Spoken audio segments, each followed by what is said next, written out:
तर ती ते मी करू शकले की वेळेला माझे पती वसंतराव उपाध्ये माझ्या पाठीमागे उभे राहिले खंबीरपणे, म्हणून ते माझ्याकडे होऊ शकलं. म्हणून त्यांच्याशी कृतज्ञता व्यक्त करायला म्हणून मी पुस्तक तयार केलं. पण त्यांना ते कट्टर स्वयंसेवक होते. त्यांना कधी पुढे पुढे येणं, मिरवणं, सत्कार करून घेणे कधी रुचायचं नाही. मी मागे मागे राहणारा तो माणूस होता आणि काम करणारा माणूस होता. तर त्यांनी मान्य केलं, म्हणजे प्रकाशन सोहळ्याला येऊन सत्कार स्वीकारला. आणि त्यांनी मान्य केलं की रामने म्हणजे उत्तर प्रदेशचे राज्यपाल आमचे मित्र त्यांनी याचं कबूल केलं.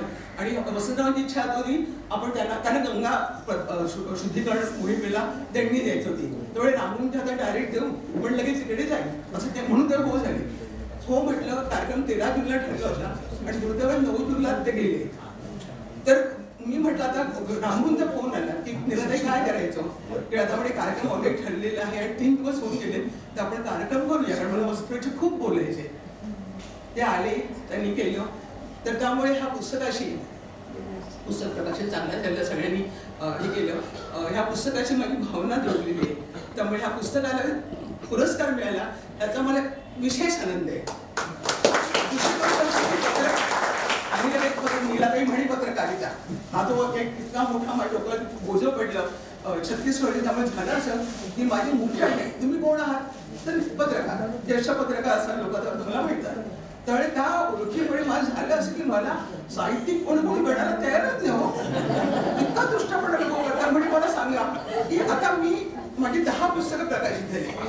हा सगळ्यामध्ये खूप व्हरायटी पुस्तकांमध्ये माझे 8-9 पुस्तकं मी संपादित केले.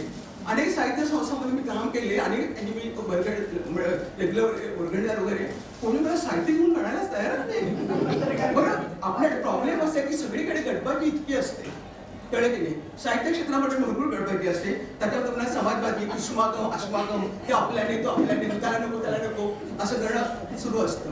तर त्यामुळे ते पुरस्कार आपल्याला मिळणार गेलं पुस्तक वाचलं टाकून द्यायचं, वाचायचं पण नाही असं होणारे करणारी माणसं आपल्याला मिळतात. त्यात पुन्हा समाजवादी आणि माझा नवरा संघवाला. त्यामुळे मी बाय लॉ मी संघवाली ठरले ना. तरी मी करत असले तरी बाय लॉ मी ठरले, संघवाली ठरली. तेव्हा कधी पुरस्कार आता पण मला एकही वाङ्मय साहित्यिक पुरस्कार मिळाले, कथानक पुरस्कार मिळाले. तर मी सगळ्यात महत्त्वाचा पुरस्कार म्हणजे वाचकांचे प्रतिसाद हा मानत आले. आणि तो मला इतका भरभरून मिळालेला आहे की हे सगळे पुरस्कार वगैरे मला तुच्छ वाटतात की नाही ठीक आहे त्या लोकांना माझ्या कदर की अक्कलच नाही असं म्हणून मी सोडून देतो. आपण नाही तर मी जे लिहिलं ते प्रत्येक वेळा माझ्या स्वतःच्या समाधानासाठी लिहिलं. आणि ते लिहिताना मला मी स्वतःला समृद्ध करत गेले आणि माझे वाचक पण झाले हे मला जाणवतं. कारण ते ज्या प्रकारे फोन करता वाचल्यानंतर उत्स्फूर्तपणे निराते पुस्तक वाचण्यात खूप आनंद झाला. बस आणखी काय आपल्याला यासाठी आपण लिहितो तो आनंद दिला. पण तरी पण पुरस्काराचं मला कौतुक आहे. मी तुम्हाला म्हटलं की हा माझ्या माहेरचा पुरस्कार आहे, मी इथे राहते असल्यामुळे. आणि माझ्या नवऱ्याच्या नावाच्या पुस्तकाचा मला पुरस्कार मिळालेले. तो माझा आनंद शेअर करायला की माझ्यावरती प्रेम करणे तुम्ही सर्व माणसं सगळे 10 वेळेमुळे फार अवघड आहे हो. 10 लक्ष नका बोलतो कसं होतो इथं सांगा मला. ते पण मी पोचले आणि बोलले. तुम्हाला फार वैताग दिला आशा करते आणि मी रजा घेते.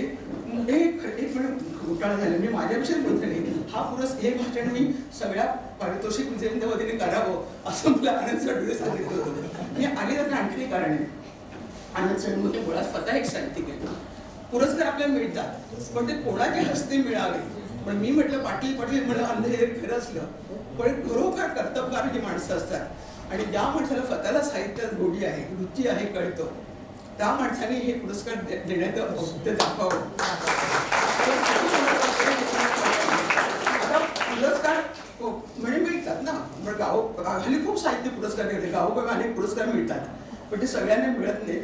आता तुम्ही बघा की आमच्यामध्ये नवलबाई असतील किंवा अशा फार मोजकी नावं आहेत की ज्यांना त्यांचे नाव सगळ्यांना साहित्यिक म्हणून माहिती असेल. तर त्यामुळे जशी मी बिचारी पत्रकार म्हणून साहित्यिक म्हणून तर त्यामुळे ते पुरस्कार मिळाले की कुणीतरी आपली दखल घेतं असं वाटतं. म्हणजे आपण जे स्वांत सुख हे केलं ते कुठेतरी लोकांपर्यंत पोहोचलं असं वाटतं. आमच्या उर्मिलानं खूप छान मांडणी केली असल्यामुळे साहित्य आम्ही लेखन का करतो म्हणून मी बोलत नाही. परंतु सर्व बक्षिसाच्या वतीनं मी सर्व परीक्षकांचे मनापासून आभार मानते, आनंद साहेबांचे आभार मानते, दोन्ही पाटलांचे आभार मानते. तिने खूप सुंदर संचालन केलं म्हणून इथे पण आभार मानते.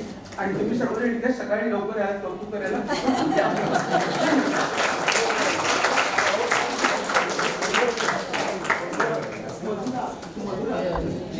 हे आम्ही सुद्धा अनुभवलेलं आहे आणि त्यांचा तो स्वभाव आम्हाला आवडतो. कारण आपणाला माहिती आहे, आपण सगळे सुज्ञ आहात. डेमोक्रेसीचा चौथा खांब म्हणजे पत्रकारिता. पत्रकार यांना चौथा खांब म्हणतात.